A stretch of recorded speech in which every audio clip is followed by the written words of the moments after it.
Yan mga idol, papunta na nga tayo sa Bibit Falls. Tayo ay mag-ghost hunt.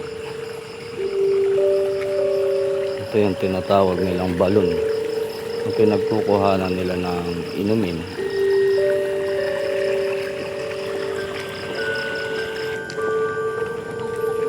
So yan mga idol, may kadiliman dito sa lugar namin.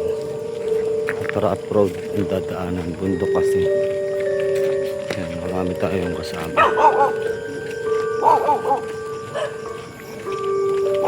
Ang kasama natin na kabataan na gusto rin mag-ghost hunt.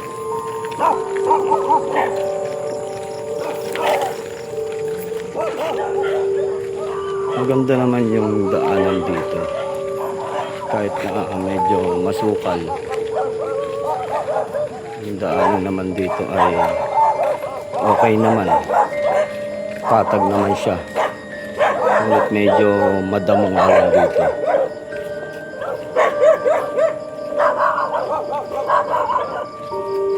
Yan, bababa tayo.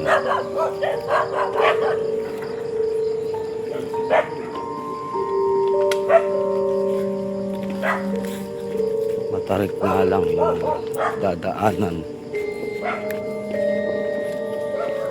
pero semento naman tong dadaanan natin. Magmula sa bahay namin ay abutin lang ng 15 to 20 minutes yung lakarin dito sa falls na pinaliliguan,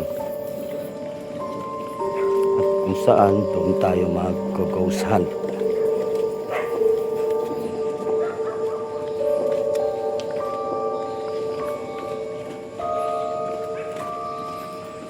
Medyo ingat-ingat nga lang sa paglakad dito dahil sobrang pababa at masakit sa tuhod.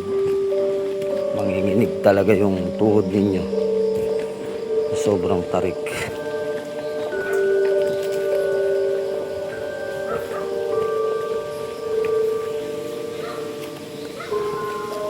Yan, patuhan.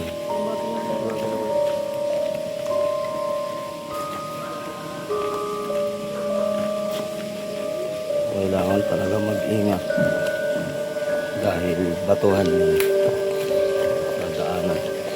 Pero kayang-kaya naman ng mga taong wala pang rayuma o hindi pa sumasakit ang tuhod.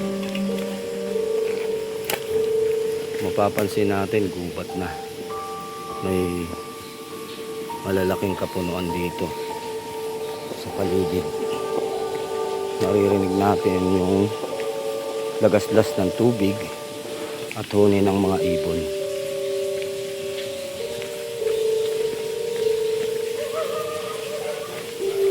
Yan, napakagubat na.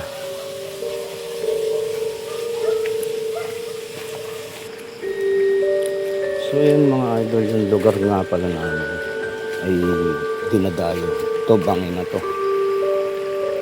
Kaya pag pupunta kayo rito, lalo na pag gabi, ay ingat-ingat lang.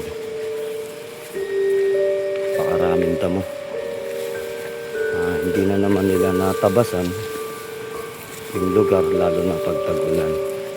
Maraming dumadayo dito na galing sa iba't ibang lugar. Napakasikat kasi nitong aming lugar na paliguan, lalo na kapag mainit ang panahon. Kaya hindi rin maiiwasan na marami ang kinukuha dito o mga nalulunod na dayo. So yun yung ating iimbestigahan pag tayo ay nag-start na doon sa Bibit Falls.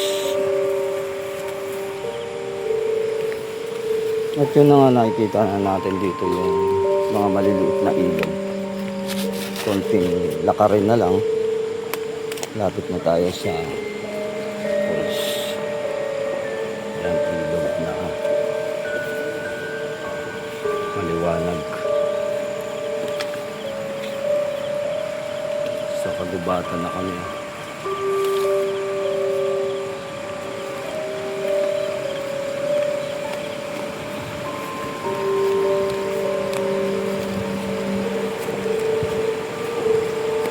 Ayun pa lang mga idol, ano, nararamdaman mo na yung lamig. May lalamig ka? Sakit ng ulo mo? Meron nang sumakit ang ulo na nadaanan, may nadaanan na negatibo.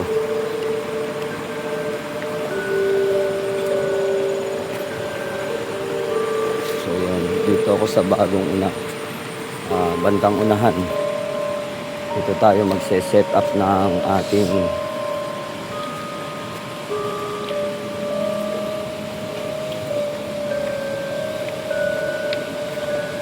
malala pala yung tubig. Malalim ngayon ang bibit mga lods. Kasi tag-ulan. So medyo iba yung kulay ng tubig. Pagbaha dito, magiging kulay, ano siya, magiging kulay brown. Pero hindi naman gaano. So ayun mga idol, ayan yung falls. So nakikita natin. Napakaganda dito lalo na sa umaga. Nakatakot nga lang dahil maraming puno na malalaki at gubat yung buong paligid. So dito tayo magse-set up ang ating camera. Yun, kasama na ang tinatawag natin na